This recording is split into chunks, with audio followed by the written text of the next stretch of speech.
Concept classes में आपका स्वागत है। आज हम जो है आपके लिए लेके आए हैं कक्षा 10वीं गणित की द्विघात समीकरण या वर्ग समीकरण की हल। वर्ग समीकरण की हल के लिए हमने जो है पहले वीडियो में इसका जो है प्रथम विधि के बारे में आपको बताया था। प्रथम विधि अर्थात जो है गुणनखंड विधि। इस विधि में हम आपको इस वीडियो में आपको बताएंगे कि पूर्ण वर्ग विधि के द्वारा एवं सूत्र विधि के द्वारा वर्ग समीकरण का हल किस प्रकार किया जाता है। यदि चलिए वीडियो चालू करने के पहले यदि आपने हमारे चैनल को सब्सक्राइब नहीं किया है तो ज़रूर सब्सक्राइब कीजिए, साथ ही जो है वीडियो को लाइक कीजिए और जो है बेल आइकन को दबा दीजिए। तो चलिए प्रारंभ करते हैं वर्ग समीकरण के हल की द्वितीय विधि, जिसको हम जो है पूर्ण वर्ग विधि कहते हैं। तो हम देखते हैं पूर्ण वर्ग विधि में हम जो है यहाँ 3 सर्व समीकरणों का उपयोग करते हैं। 3 सर्व समीकरण, जैसे जो है यहाँ पूर्ण वर्ग विधि को हल करने के लिए 3 सर्व समीकरण मैंने पहले ही जो है लिख दिया है। पहले जो है यहाँ पर पहला सर्व समीकरण होता है x धन 1 का घात 2 बराबर x स्क्वायर धन 2x धन 1 का वर्ग। दूसरा है x माइनस 1 का घात 2 बराबर x का घात 2 माइनस 2ax प्लस 1 का घात 2। और तीसरा है x माइनस 1 का घात 2 बराबर x माइनस a गुणित x प्लस a। तो देखते हैं इन सर्व समीकरणों के उपयोग से हम जो है किस प्रकार वर्ग समीकरण का जो है हल करते हैं।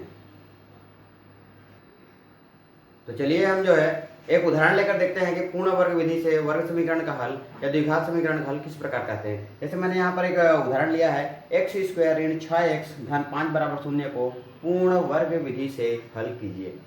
तो पूर्ण वर्ग विधि से हल करने के लिए सबसे पहले लिखते हैं दिया गया समीकरण है। दिया गया समीकरण है, पहले समीकरण को लिख लेंगे। जैसे यहाँ पर दिया है x square minus 6x plus 5 बराबर 0, ये हमारा जो है समीकरण है। इस समीकरण में हम जो है क्या करते हैं, द्वितीय पद मतलब 100 वाले पद को देखते हैं। 100 वाले पद जो x का घात 1 वाला पद है उसको देखते हैं और इसकी तुलना हम जो है इन सर्व समीकरणों से करते हैं। तो 100 वाला पद जो है ऋण 6x है, ये ऋण 6x है, इसका चिन्ह देख रहे हैं। तो यह हमारा जो है द्वितीय सर्व समीकरण के ओर इशारा कर रहा है। तो अर्थात द्वितीय सर्व समीकरण का उपयोग कर सकते हैं। अब द्वितीय सर्व समीकरण का उपयोग करने के लिए क्या करेंगे, सबसे पहले हम जो है एक्स स्क्वायर लिख लेंगे। फिर एक्स स्क्वायर के बाद सर्व समीकरण 2 है, तो हमने यहाँ पर 6 को जो है हमने 2 गुणा कर लिया और 6 को हम जो है 2 से भाग देते हैं। अगर हम 2 से भाग देते हैं 2 तिया 6 होता है, अर्थात हमारा भागफल 3 आया। तो 2 गुणित 3 x हम लिख लेंगे। और इसके बाद जो है हम क्या करेंगे, 5 को हम जो है पक्षांतर कर देंगे दाहिने पक्ष में, ये हो जाएगा ऋण 5। अब हमको यहाँ पर 2 पद मिल गया सर्व समीकरण का, ये तीसरा पद नहीं मिला। अब ये तीसरा पद क्या है, ये बीच वाला पद जो a लिखा हुआ है। तो यहाँ पर हम आ जाएंगे एक्स स्क्वायर माइनस 3 माइनस 2 गुणित 3x धन 3 का घात 2। यदि हम जो है इस तरफ इस a का स्क्वायर हम यहाँ पर जोड़ेंगे तो दाहिने पक्ष में भी a स्क्वायर जोड़ना पड़ेगा, अर्थात 3 का स्क्वायर जोड़ना पड़ेगा। ऋण 5 धन 3 का घात 2। यहाँ से अब हम हल करेंगे तो ये इसको हम जो है सूत्र के रूप में लिख सकते हैं x माइनस a का स्क्वायर। तो ये हो जाएगा x माइनस 3 का स्क्वायर, क्योंकि a की जगह हम 3 है, बराबर आ गया हमारा जो है ऋण 5 धन 9। ये हो जाएगा x ऋण 3 का स्क्वायर बराबर ऋण 5 धन 9 बराबर होता है 4। अब चूंकि यहाँ पर हम देखते हैं इसका जो है x ऋण 3 का घात 2 है बराबर 4 है, तो अगर हम स्क्वायर को हम हल करेंगे तो x ऋण 3 बराबर हो जाएगा यहाँ पर जो है प्लस माइनस वर्गमूल 4। देखिए स्क्वायर को जब हम हटाते हैं तो दाहिने साइड में हमको जो है प्लस माइनस लेना पड़ता है, क्योंकि प्लस चिन्ह में और माइनस चिन्ह में दोनों के साथ जो है ये सही होता है। तो यहाँ पर हमारा हो जाएगा x minus 3 is equal two plus minus. अब रूट अगर हम वर्गमूल 4 को देखें तो वर्गमूल 4 जो है बराबर 2 होता है, या 2 का वर्ग जो है 4 होता है। तो हम यहाँ पर हम 2 लिख सकते हैं। अब हम यहाँ पर जो है x बराबर हो जाएगा 3 को हम पक्षांतर करेंगे धन ऋण 2, ये हमारा हो जाएगा समीकरण नंबर 2। अब हम यहाँ पर क्या करते हैं, सबसे पहले हम करते हैं प्लस चिन्ह लेने पर दो प्रकार के चिन्ह है यहाँ पर, प्लस चिन्ह ले लेने पर इस प्लस चिन्ह को हम लेते हैं तो x बराबर आ जाएगा 3 धन 2 बराबर 5। इसी प्रकार जो है माइनस चिन्ह लेने पर, अगर हम माइनस चिन्ह लेते हैं, माइनस चिन्ह लेने पर माइनस चिन्ह लेते हैं तो x बराबर 3 ऋण 2 बराबर 1। इस प्रकार हमारा जो उत्तर आ जाएगा, उत्तर x, यदि हम जो है यहाँ पर उत्तर लिखें, यहाँ पर उत्तर x बराबर 5 एवं 1। इस प्रकार हम जो है पूर्ण वर्ग विधि से बहुत आसानी से जो है हम हल कर सकते हैं। आइए हम जो है एक और उदाहरण लेकर हम इस विधि को जो है देखते हैं। आइए हम जो है अब एक और उदाहरण देखते हैं। 2x के स्क्वायर धन x ऋण 4 बराबर 0 को पूर्ण वर्ग विधि से किस प्रकार जो है हल किया जा सकता है। तो सबसे पहले हम जो है दिया गया समीकरण लिखेंगे। दिया गया समीकरण है 2x square plus x minus 4 is equal to 0। यहाँ पर देखने वाली बात है कि x स्क्वायर के गुणांक 2 दिया हुआ है, तो सबसे हम पहले 2 हटाएंगे। 2 हटाने के लिए क्या करेंगे, समीकरण को 2 से भाग देते हैं। समीकरण को 2 से भाग देने पर, यदि हम समीकरण 2 से भाग देते हैं तो यहाँ पर केवल x स्क्वायर बचता है। तो यहाँ पर हो जाएगा x square plus 1/2x minus, यहाँ पर हो जाएगा 2 बराबर 0। अगर 2 से भाग देंगे 4, 2 बचेगा। x अगर यहाँ पर गुणांक नहीं है तो 1/2 x हम लिख सकते हैं।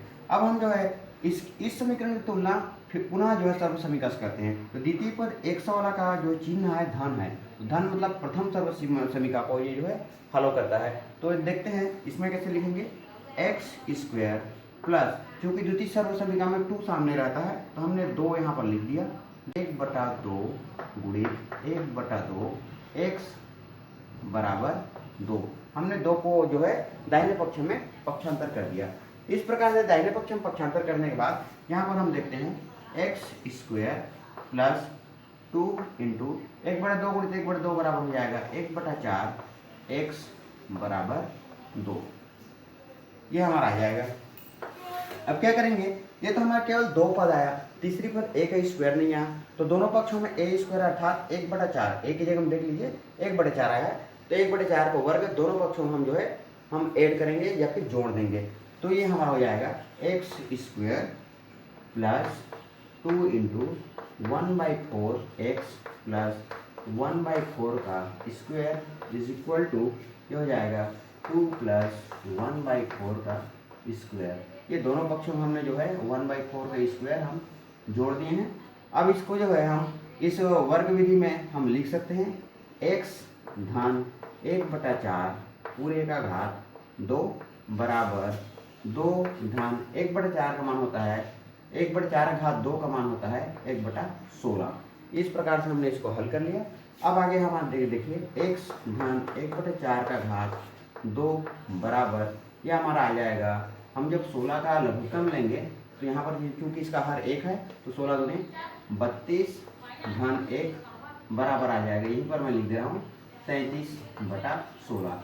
यहाँ पर हम क्या करेंगे, x धन 1/4 बराबर, अब वह हम वर्ग को हटाएंगे तो पहले ही बताया था एक तो प्लस माइनस आता है, फिर हम वर्गमूल लेते हैं 33/16, और इसको हम अगर हम हल करेंगे तो यहाँ पर आ जाएगा प्लस माइनस वर्गमूल केवल ऊपर में लग जाएगा, क्योंकि 33 किसी का वर्ग नहीं होता, लेकिन 16 जो है 4 का वर्ग होता है, इसलिए वर्गमूल 33/4 लिख सकते हैं। अब हम जो है यहाँ पर x बराबर, देयरफॉर x बराबर हो जाएगा प्लस माइनस वर्गमूल 33/4 माइनस 1/4।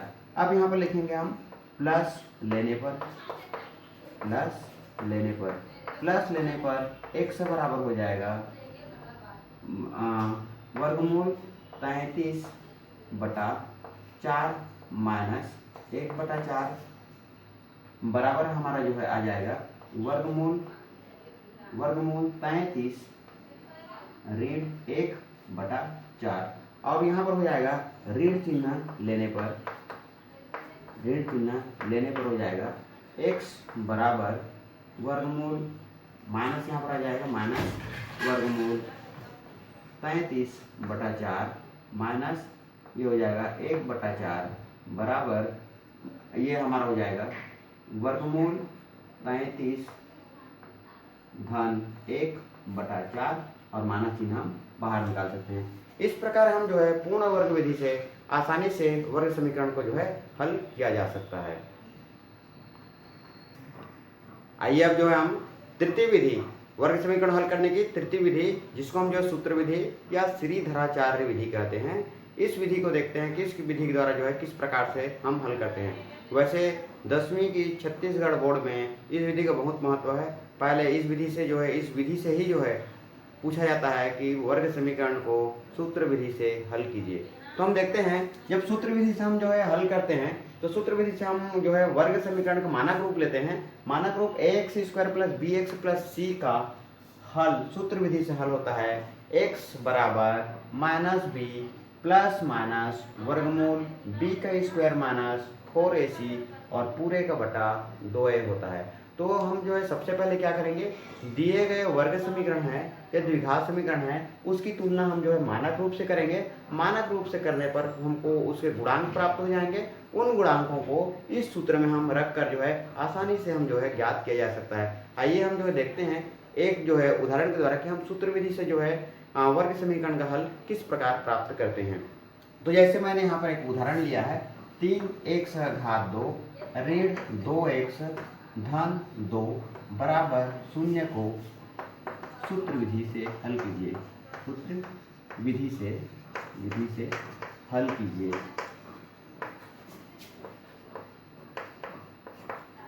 यहाँ पर देखते हैं हल।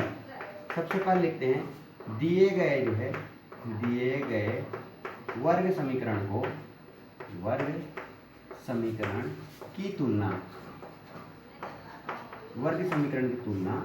मानक रूप ax² + bx + c बराबर 0 से करने पर तुलना कर देते हैं। तुलना करने पर आ जाएगा, यहाँ पर तुलना करेंगे तो करने पर यहाँ क्या हो जाएगा, a बराबर x² गुणांक a है, यहाँ x और गुणांक 3 है तो a बराबर 3 हो गया। b बराबर x का गुणांक है तो यहाँ पर x का गुणांक ऋण 2 है और c बराबर बिना x वाला पद है तो यहाँ पर हो जाएगा हमारा 2। अब क्या होता है, चूंकि सूत्र विधि से वर्ग समीकरण का हल जो होता है x बराबर सूत्र को लिख लेंगे -b प्लस माइनस वर्गमूल b का घात 2 ऋण 4ac और पूरे का बटा 2a। अब हम जो है यहाँ पर मान रखेंगे तो हो जाएगा x बराबर, देखिए b माइनस में आया और b का मान ऑलरेडी जो है यहाँ पर पहले से ही -2 दिया हुआ है तो हम माइनस को बाहर रख देंगे और रखेंगे -2, फिर प्लस माइनस लिखेंगे, वर्गमूल लिखेंगे और यहाँ पर हमारा हो जाएगा b का घात 2 अर्थात ऋण 2 का घात 2 ऋण 4 गुणित a का मान है हमारा 3 और c का मान है हमारा 2, ये हो जाएगा। फिर पूरे का बटा हम कर लेंगे 2 गुणित a का मान है हमारा 3, तो ये है। अब इसको हम जो थोड़ा हल करते हैं तो ऋण हो जाएगा धन 2 धन ऋण, यहाँ पर हमारा हो जाएगा वर्गमूल। अब यहाँ पर क्या है, ऋण 2 का घात 2 बराबर होता है धन 4, ऋण 2 गुणित ऋण 2 बराबर धन 4 होता है। फिर यहाँ पर हो जाएगा ऋण 4 या 12 दूने 24 हो जाएगा, ये 24 और ये पूरे का बटा हो जाता है 6। अब हम देखते हैं यहाँ पर कि x बराबर हमारा आ जाएगा 2 धन ऋण वर्गमूल, यहाँ पर जो है 24 में अगर 4 घटाएं तो हो जाएगा ऋण 20 बटा ये हो जाएगा 6। अब पुनः यहाँ पर हमारे पास दो स्थिति है, एक बार धन चिन्ह आ रहा है, एक बार ऋण चिन्ह आ रहा है। तो फिर से यहाँ पर लिखते हैं, सबसे पहले धन चिन्ह लेने पर धन चिन्ह लेने पर, धन चिन्ह लेने पर आ जाएगा x बराबर 2 धन वर्गमूल ऋण 20/6। हम इसको और हल कर सकते हैं। x बराबर हम इसको जो है 2 धन वर्गमूल जो है 20 को 4 गुणित ऋण 5 लिख सकते हैं बटा 6 हो जाएगा। तो ये हो जाएगा x बराबर 2 धन, हम 4 को जो है बाहर निकालेंगे, 2 वर्गमूल ऋण 5/6। तो यहाँ पर जो है 2 को हम जो है उभयनिष्ठ से निकाल लेंगे।